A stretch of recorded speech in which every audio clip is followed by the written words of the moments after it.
Dunia masih sulit melepaskan ketergantungan pada energi fosil yang tak terbarukan.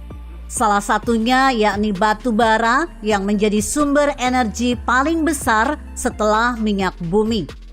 Konsumsinya dari tahun ke tahun cenderung terus mengalami peningkatan. Meski jadi tumpuan energi, batu bara menimbulkan dua masalah besar, yakni polusi emisi karbon dan kerusakan lingkungan pasca tambang.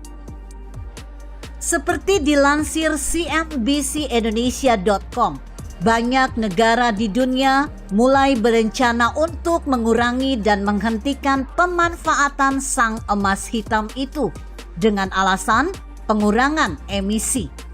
Langkah ini diperkuat dengan adanya kesepakatan multilateral dalam forum KTT Iklim COP26 di Glasgow, Skotlandia. Terbaru, sekitar 190 negara dan organisasi yang menghadiri KTT COP26 Glasgow dilaporkan menandatangani perjanjian untuk memensiunkan PLTU batu bara. Perjanjian tersebut mencakup negara-negara pengguna batu bara utama, termasuk Kanada, Polandia, Ukraina, dan Vietnam. Mereka telah berkomitmen untuk menghentikan pembangkit listrik tenaga batu bara secara bertahap. Pada tahun 2030-an untuk negara-negara maju dan ekonomi besar. Dan tahun 2040-an untuk negara dengan ekonomi yang lebih kecil. Indonesia sendiri dikabarkan siap untuk memensiunkan secara dini pembangkit listrik dengan sumber energi batu bara pada 2040 mendatang. Sebagai bentuk komitmen Indonesia dalam mengantisipasi perubahan iklim yang mengancam dunia. Ini lebih cepat dari perkiraan, di mana sebelumnya Indonesia ditargetkan bebas polusi batu bara pada 2060. Berikut beberapa fakta yang membuktikan bahwa kiamat batu bara memang semakin dekat. Akhir September lalu, di depan Majelis Umum PBB, Presiden China Xi Jinping menyampaikan pengumuman yang menghantam industri fosil, khususnya batu bara, di mana Xi membuat komitmen baru terkait kebijakan iklim untuk menangani pemanasan global.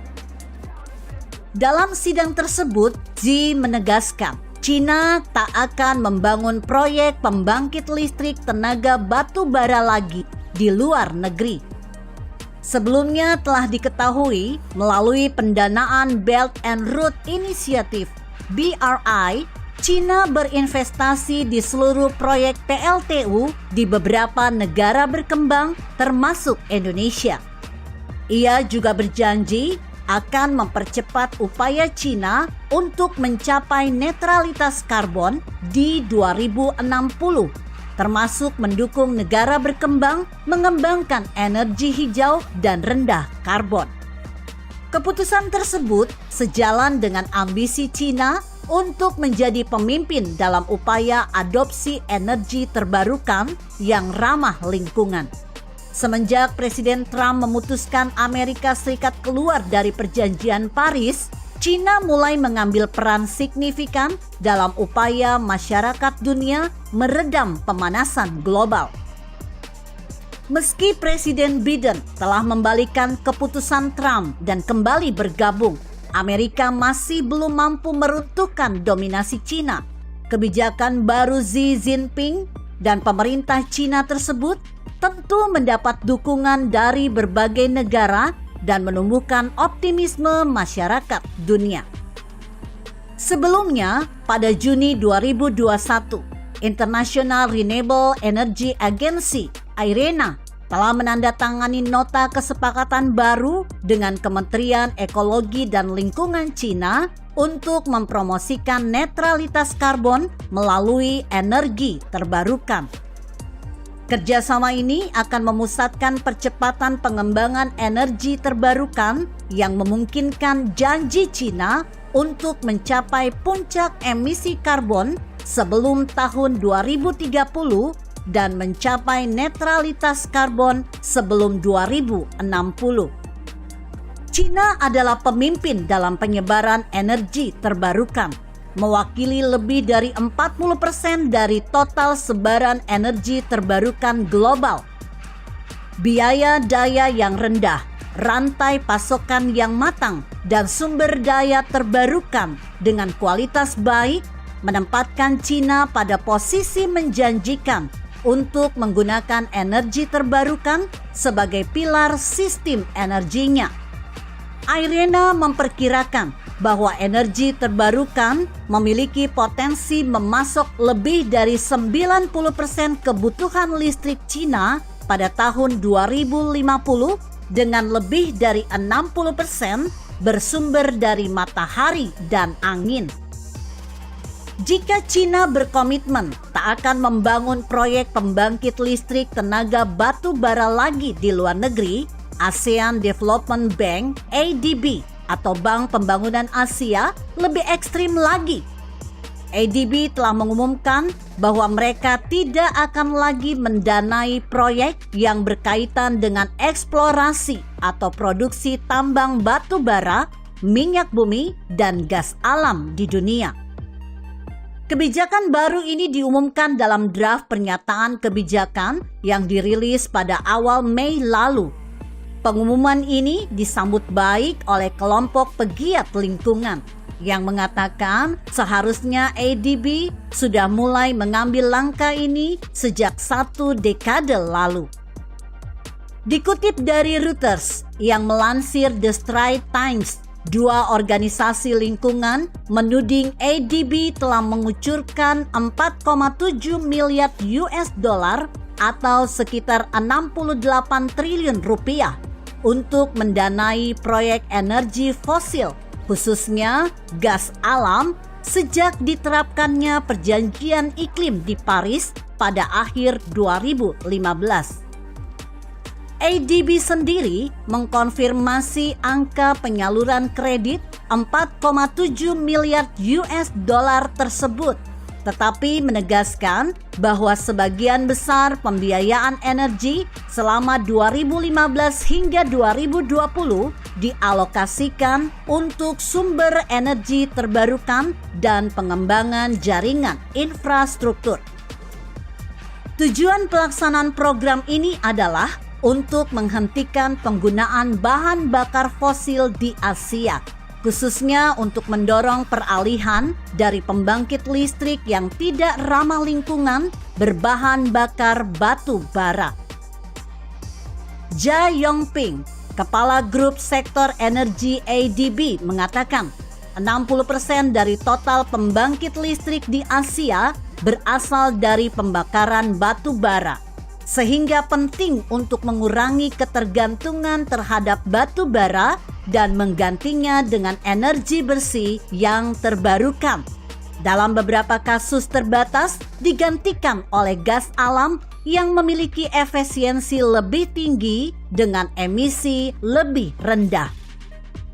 Jika dunia ingin beralih ke energi bersih, salah satu hal utama yang paling penting adalah terkait harga. Tentu biaya energi yang mahal tidak dapat membuat banyak negara berpikir ulang untuk melakukan transisi. Akan tetapi, dalam beberapa tahun terakhir, biaya untuk memproduksi energi yang ramah lingkungan telah turun drastis dan bersaing secara ekonomis dengan energi fosil. Hanya saja, faktor penting lain seperti keandalan dalam beberapa kasus masih menjadi permasalahan. Selain itu, beberapa teknologi baru juga mulai dikembangkan dengan riset secara mendalam terus diperkuat.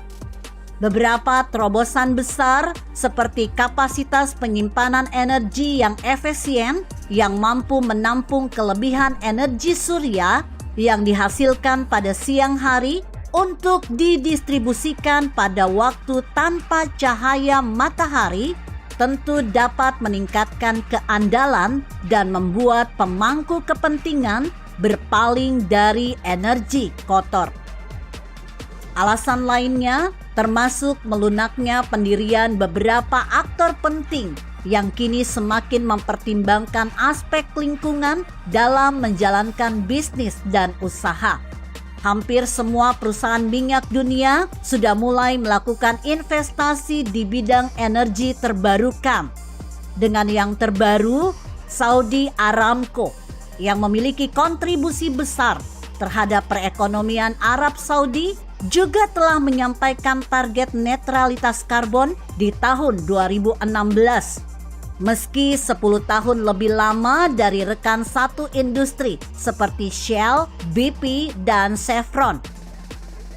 Terlepas apakah keputusan tersebut hanya rebranding, permainan PR, atau niatan tulus, dengan komitmen tersebut tentu akan datang tekanan dari para pemegang saham dan pemegang kepentingan agar apa yang dijanjikan dapat ditepati.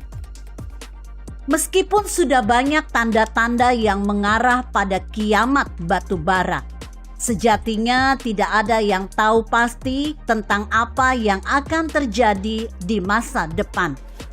Satu atau beberapa hal yang terjadi di waktu mendatang bisa dengan cepat mengubah arah kebijakan penggunaan batu bara di masa mendatang. Tapi hingga saat ini, berdasarkan beragam data yang tersedia, sepertinya komoditas energi yang sejatinya merupakan fosil yang terbentuk dari tumbuhan mati, penggunaannya akan segera berakhir dan mati untuk selamanya. Lantas, bagaimana dengan Indonesia yang tercatat sebagai negara penghasil batu bara terbanyak keempat secara global setelah China, India, dan Amerika Serikat? Kita tunggu saja hasilnya. Begitu kira-kira. Bagaimana menurut Anda? Jika Anda berpendapat lain, berikan komentar Anda di kolom komentar. Saya Emma, Karisma 90.